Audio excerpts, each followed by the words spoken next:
Nah, kalau di spiritual, kita akan belajar mengenai siapa sih kita, datang dari manakah kita, dan apa tujuan Tuhan untuk memunculkan manusia di muka bumi ini. Manusia ketika muncul di muka bumi ini, gak mungkin cuman Tuhan menciptakan kita, cuman kayak ceplokan telur, dan kemudian terciptalah diri kita. Enggak gitu. Nah, diri kita adalah, balik lagi, ada pasti punya tujuan. Kalau dari agama saya, ciptaan tujuan Tuhan menciptakan manusia adalah menjadi segambar dan serupa dengan Tuhan. Nah, itu kalau dari agama saya. Kalau dari agama lain atau agama Anda, pasti Anda lebih tahu kira-kira apa maksudnya. Yang mau saya kasih gambaran bahwa ketika kita sudah tahu apa visi atau misi Tuhan menciptakan kita, maka kita lebih gampang menjalani kehidupan kita.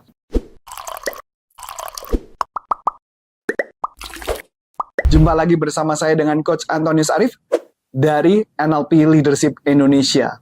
Yang akan kita sharingkan adalah bagaimana caranya menerapkan NLP khususnya dalam kehidupan. Dan ini adalah formula yang saya kerjakan, saya buat untuk kita bagaimana menerapkan NLP dalam kehidupan. Nah, ini adalah proses standar atau sebuah proses sistemasi yang terstruktur supaya kita bisa mengerti dengan baik. Nah, kalau berkaitan dengan apa itu NLP, Anda bisa nonton video sebelumnya ya. Nah, ini saya kasih gambaran dulu. Saya sebut namanya Wholeness Process of Success. Di Wholeness Process of Success, saya akan menyebutkan ada yang di bagian namanya inside dan ada yang di bagian yang saya sebut namanya outside. Inside adalah yang di bagian warna kuning dan warna abu-abu. Outside adalah gambar yang berkaitan dengan warna biru. Nah, ketika berbicara mengenai NLP, NLP kan seperti kita tahu bahwa NLP adalah ilmu Neuro Linguistic Programming, bagaimana memprogram otak dengan bahasa. Nah, khususnya berkaitan dengan proses insight-nya, sebelum kita mau melakukan sesuatu, kita fokus yang di bagian dalam adalah bagian dari spiritual. Nah, banyak banget yang berpikiran bahwa NLP adalah sebuah ilmu yang kelihatannya seakan-akan tidak secara langsung atau terkoneksi langsung berkaitan dengan Tuhan atau ketuhanan. Bahkan ada yang beranggapan ilmu NLP itu adalah ilmu yang tidak sesuai dengan Tuhan. Nah, saya mau kasih gambaran dulu, gambarannya seperti ini.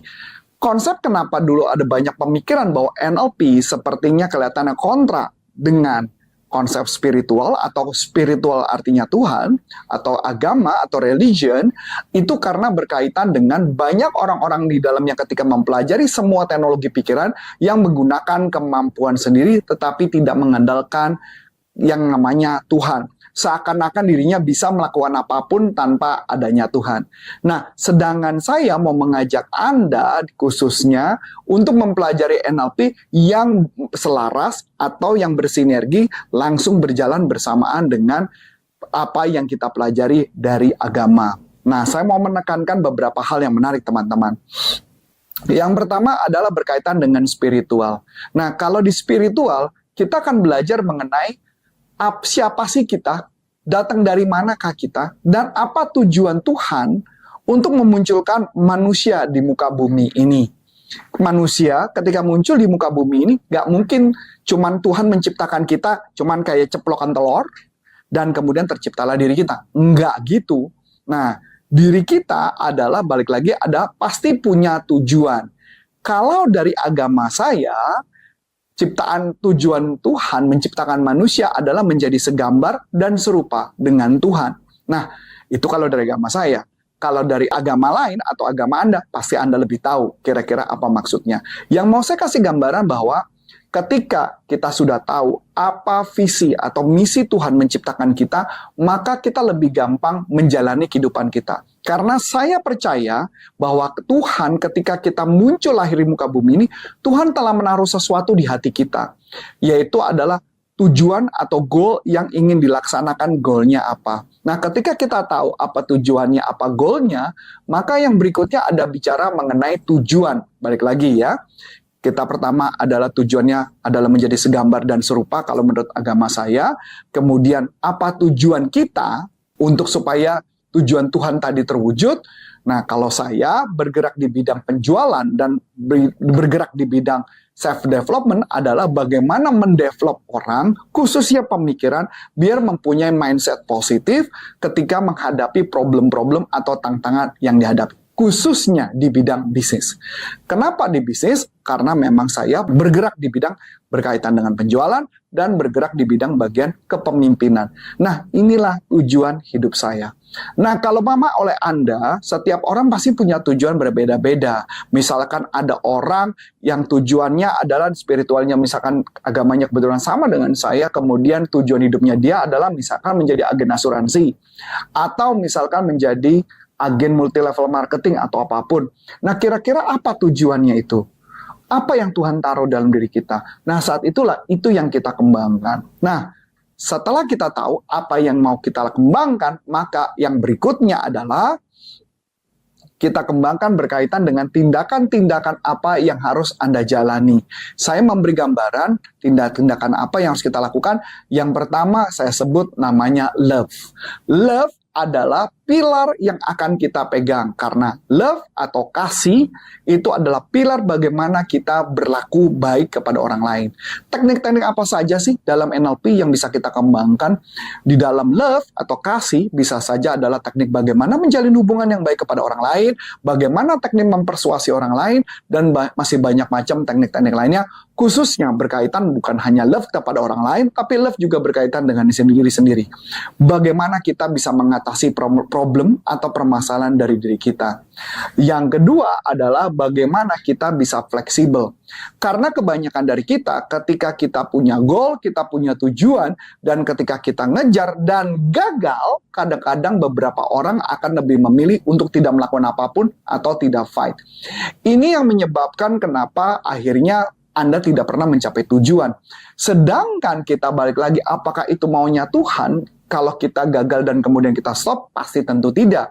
Karena Tuhan pasti punya misi pada hidup kita dan Dia ingin kita berhasil. Setuju nggak? Pasti setuju, karena pengen kita berhasil. Oleh sebab itu, kalau kita ingin berhasil, maka kita harus punya mindset bagaimana caranya fleksibel. Ketika menghadapi masalah, kita bisa berputar, kita bisa mencari cara. Intinya adalah kita tetap terus fight dan jangan berhenti. Kalau saya sering banget memberi perumpamaan sama seperti seseorang yang bermain sepak bola. Saya kasih gambaran yang contoh sederhana. Kalau pemain sepak bola yang baik, ketika dia sedang menggiring bola, kemudian bolanya diambil oleh pihak lawan, apa yang dilakukan pemain sepak bola yang jago? Tidak mungkin dia diamkan saja, yang dia akan lakukan akan dia berusaha bangkit, dia berusaha lari, dia berusaha kejar itu bola untuk diambil lagi kembali ke kakinya. Karena inilah yang kita sebut namanya fleksibel, punya kemampuan ketika kita jatuh, kita bisa bangkit lagi apa enggak. Kebanyakan orang adalah ketika jatuh, dia tidak pernah bangkit, dia tidak pernah berusaha, bahkan cenderung pasrah. Apalagi dalam kondisi-kondisi seperti tahun ini, mungkin ada beberapa orang yang menganggap kayaknya ekonomi lagi sulit, begitu dia gagal, dia nggak fight. Kita dengan teknik NLP mau mengajak Anda untuk fight, jangan diam saja. Karena ilmu Neuro-Linguistic Programming adalah ilmu modeling bagaimana caranya menggunakan otak supaya terus fight. Jadi masuk akal kan? Nah, berikutnya adalah berkaitan dengan courage. Courage adalah sebuah keberanian. Keberanian apa? Keberanian mengatasi keberatan, keberanian mengatasi trauma, keberanian ketika menghadapi ada yang namanya mental block, bagaimana caranya supaya dia bisa mengatasi segala problem yang ada. Kebanyakan orang itu banget yang menjadi penghambat. Ketika mau maju, dia nggak punya keberanian, dia merasa diri nggak pantas, dirinya nggak bagus, dirinya nggak jago, atau mungkin dia menganggap bahwa saya siapa, lahir dari keluarga mana, itu yang membuat kenapa akhirnya dia tidak pernah mencapai tujuan. Jadi masuk akal kan? Nah, di dalam hal ini tugas kita adalah mengajak Anda supaya punya keberanian untuk fight dan mengatasi mental block yang menghambat. Jadi, nggak ada istilah dari kita adalah kita menyerah. Betul nggak? Itulah yang NLP mau dari kita supaya kita fight. Berikutnya adalah bijaksana. Bijaksana maksudnya gimana? Saya mau kasih gambaran bijaksana itu, gambaran sederhananya kayak begini. Ketika Anda lagi kena masalah, ketika Anda lagi kena problem, ada sesuatu yang jadi masalah, ada percakapan dari orang lain mengatakan, kayaknya ada situasi yang gak bagus. Orang yang bijaksana tidak buru-buru langsung mengambil keputusan atau buru-buru dia buat panik. Masih ingat cerita hal yang kemarin?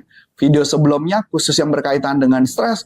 Kita harus memilah mana kalimat-kalimat, mana kata-kata, mana situasi-situasi yang bisa kita percaya, ada situasi yang kita coba olah dulu dalam pikiran. Jadi jangan langsung action dulu. Nah, oleh sebab itu, dia perlu memilah kalimat-kalimat dengan teknik-teknik yang namanya meta model. Kita bisa menyisihkan beberapa kalimat, memisahkan beberapa hal, sehingga kita bisa tahu bahwa ini jangan buru-buru kita punya persepsi negatif. Yang jadi masalah adalah manusia suka kalah berperang atau kalah sebelum berperang, kadang-kadang karena otak sudah punya persepsi negatif. Nah, ini dulu yang mesti juga dibereskan. Makanya, wisdom. Yang paling terakhir adalah kemampuan self-control. Self-control apa sih? Self-control itu berbicara kemampuan diri kita, mengelola emosi kita, mengelola segala hal-hal yang menghambat kita untuk kita bisa maju.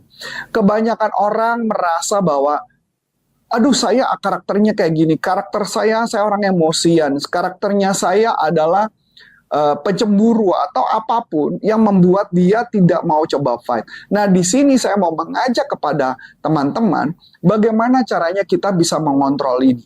Bukan berarti jiwa Anda nggak bisa dikontrol. Semua bisa dikontrol. Oleh sebab itu, di dalam pembelajaran NLP The Wholeness Process of Success, yang pertama yang paling penting adalah kita balik lagi ke spiritual, kemudian tahu tujuan, dan baru bagaimana kita melakukan action. Saya pribadi ketika belajar NLP, sebelum menggunakan teknik ini, saya merasa ada konflik batin dalam diri saya. Kenapa konflik batin? Karena saya berpikir kok kenapa seakan-akan manusia kebanyakan cenderung menggunakan kemampuan diri sendiri, kecenderung kemampuan merasa dirinya hebat, sedangkan itu yang tidak dimau oleh yang saya pelajari dari agama yang saya pelajari. Di mana yang Tuhan mau adalah kita mengandalkan Tuhan, bukan mengandalkan kekuatan diri. Ketika mengandalkan kekuatan diri, maka apa yang terjadi?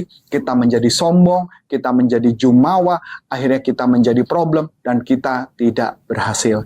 Nanti di video-video berikutnya kami akan bahas setiap bagian dari sudut ini, supaya Anda akan dapat pembelajaran jauh lebih asik. Ya memang kalau mau belajar yang lebih dalam, Anda bisa ikut kelas Licensed Business Practitioner of NLP yang diadakan oleh nlpleadershipindonesia.com. Langsung license dari Dr. Richard Bandler. Nah, akhir kata, saya cuma mau mengajak kepada teman-teman, semoga menyukai video ini, dan bisa di-share kepada teman-teman, sehingga channel kita bisa bertumbuh. Akhir kata, saya Coach Antonius Arif, nlpleadershipindonesia.com. Sampai jumpa. Bye-bye.